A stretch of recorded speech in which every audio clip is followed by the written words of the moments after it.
Good evening, everyone, and welcome to Digging Deeper moment number 87. The mission of our Digging Deeper moments is to take God's Word to God's world. We're so glad that you've joined us. In the past couple of Digging Deeper moments, we've seen that Nimrod led the people to rebel against God by building the Tower of Babel in Genesis chapter 11. We've also seen that this was more than just a refusal to spread out and fill the earth. It was the recreation of the idolatrous worship system which caused the flood in Genesis chapter 6 in the first place. We've also seen that the events of Genesis chapter 10 actually take place after the events of Genesis 11. But to be more accurate, we need to say it this way. We need to say that at least some of the events in Genesis 10 take place after the Lord confused the languages at the Tower of Babel in chapter 11. Some of them take place prior to that. We're not going to get that deep into the study, but it is something to pay attention to as you study that chapter. Now in Genesis chapter 10, it's actually called the Table of Nations because it records how the nations of the earth were scattered after the Tower of Babel incident. And it records how the descendants of Noah's three sons, Japheth the oldest, Shem the middle child, and Ham the youngest, spread out and filled the earth. 3 times in this chapter, Moses writes something to the effect: these were separated into their lands, everyone according to his language, according to their families, into their nations. We see that in verse 5, verse 20, and verse 31. Now their family history is given in what's called a genealogy, and they're arranged in the following order. In Genesis chapter 10, verses 1 through 5, we have the genealogy of the sons of Japheth. In chapter 10, verses 6 through 20, we have the sons of Ham. And in chapter 10, verse 21 through verse 31, we have the sons of Shem. Now, one of the things that surprises people is to find out that this table of nations is an amazingly accurate historical document. People just assume that it's kind of like just there in the Bible and it's kind of made up, but it really isn't. Dr. Henry Morris writes, he says, even higher critics, and these are people that don't believe in the Bible, that study the Bible as a historical document, but they don't really believe it's inspired. He says, even higher critics have often admitted that the 10th chapter of Genesis is a remarkably accurate historical document.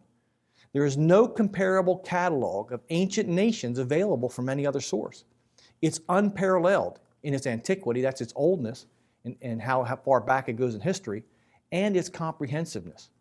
Dr. William F. Albright, who is universally acknowledged as the world's leading authority on archaeology of the Near East, though himself not a believer in the infallibility of Scripture, said this concerning the Table of Nations: it stands absolutely alone in the ancient literature, without a remote parallel, even among the Greeks, where we find the closest approach to a distribution of peoples in a genealogical framework.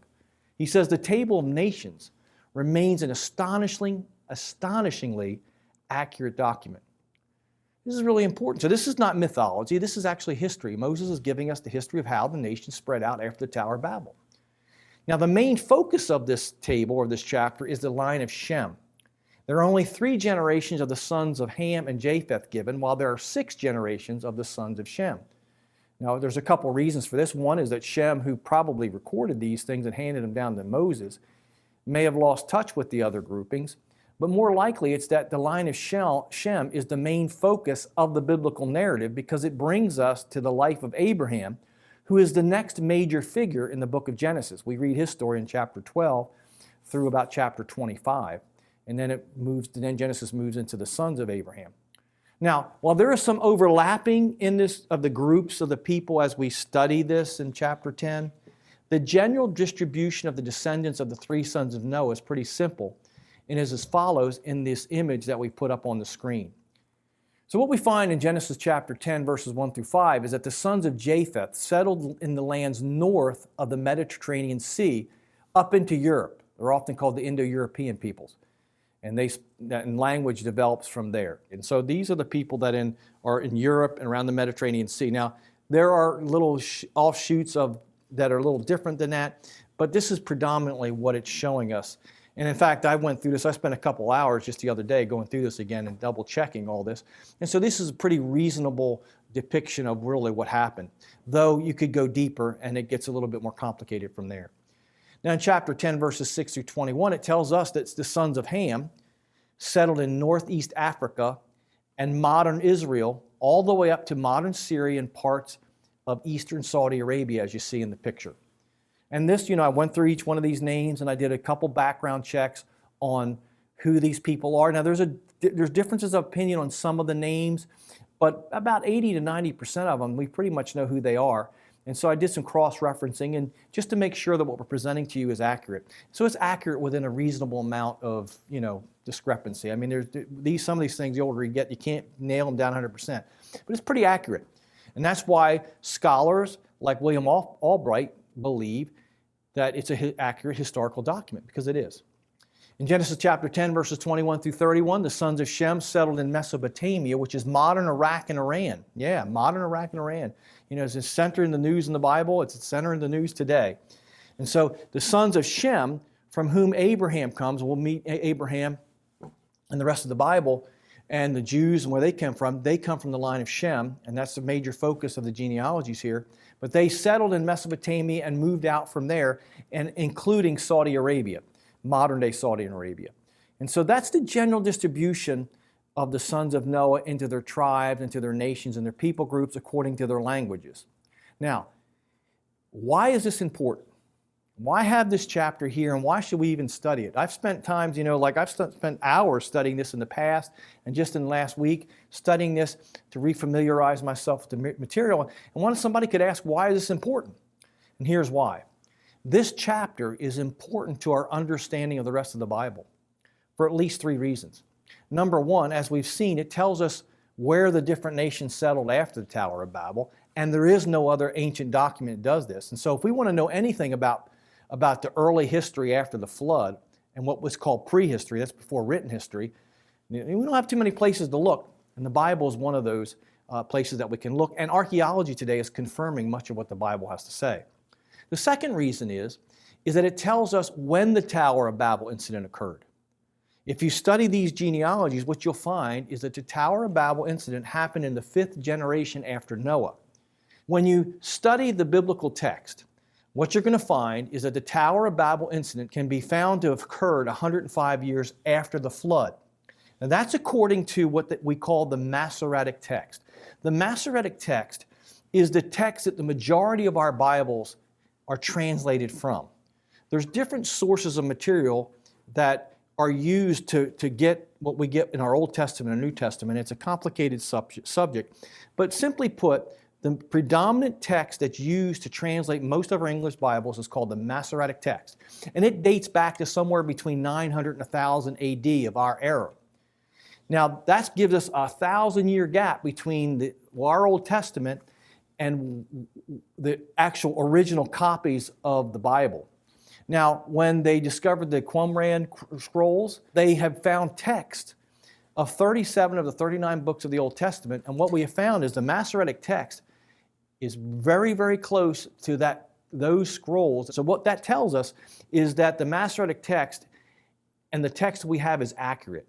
However, there are some minor variations between the Masoretic text and the scrolls, as well as something called the Septuagint version. The Septuagint version of the Bible is a Greek translation of the Old Testament, which dates back to about 200 and 250 BC. It's a text that's much older than the Masoretic text, and it has come down to us, and it's basically the same as the Masoretic text that we get our Bible from, but there's a few variations. And what we find is one of those variations is found in the genealogies here in chapter 10 and chapter 11 of Genesis. In fact, the Septuagint translation adds 300 years in their translation of this same genealogy, which tells us, or which gives us a 405-year gap from the flood until the time of these events. Now, I can't go into this today. It would take an entire digging deeper moment, maybe a couple of them, to explain the textual variations and what that means and where we get it from. I don't have time to do that today. But after looking at this material and reading some things from experts, most of the time in my studies, I found that the Masoretic text that we get our Bible, our Old Testament from, is usually the accurate one, the one that I'm going to follow because it has the best evidence to support it. But every once in a while, the Septuagint, because of other sources that we can look at, is a little bit more accurate. And I think that's the case in this situation. I tend to favor the Septuagint view on the time frames found in these genealogies. And maybe we can come back to that at another time for those people that might be interested in the more technical side of it. So simply put, what we can read from the Bible And what we get from history is the Tower of Babel incident happened somewhere between 100 and 400 years after the flood. And it does fit the history that we're finding and what archaeologists are digging up from the ground. And so it's very important to know that, and that's the second reason why it's important to study something like this. The third reason, and probably the most important to the average reader of the Bible and those that are listening today, the number 3 reason that this is an important subject to study is that the divisions of the nations into their lands is a major theological focus in the Old Testament. It's definitely a focus in the first 5 books of the Bible, which are called the Pentateuch, but it's really a focus in the rest of the Bible as well. In fact, the promise of God that we read in Genesis 12 and the subsequent chapters in Genesis, that the promises God made to Israel to give them the land, the promised land, fits into a broader narrative that God owns the world and gives the lands to whoever He wants. And this truth is necessary for a proper understanding of the Bible as a whole.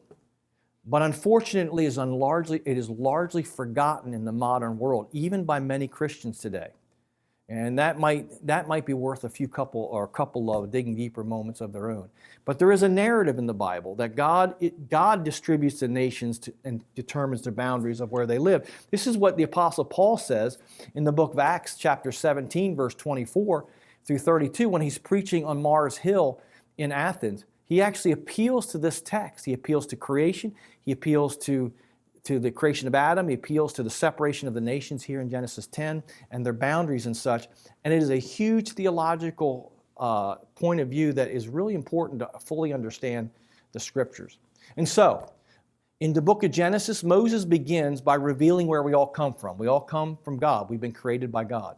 This is found in Genesis chapter 1 through 2. He then goes on to explain that after Adam and Eve's original sin in Genesis 3, the pre-flood world becomes so wicked that God had to destroy it and start it over again. And we find that story in Genesis chapter 4 through 9, the story of Cain and Abel. Then we see a lineage, and then we see the flood of Noah in Genesis 6 through 9. And then in Genesis 10 and 11, Moses explains that somewhere within 100 to 400 years after the flood, human beings were once again becoming wicked again. They're beginning to get into idolatry and oppression and violence, because if you study these stories and the backgrounds of them, that's what you'll find.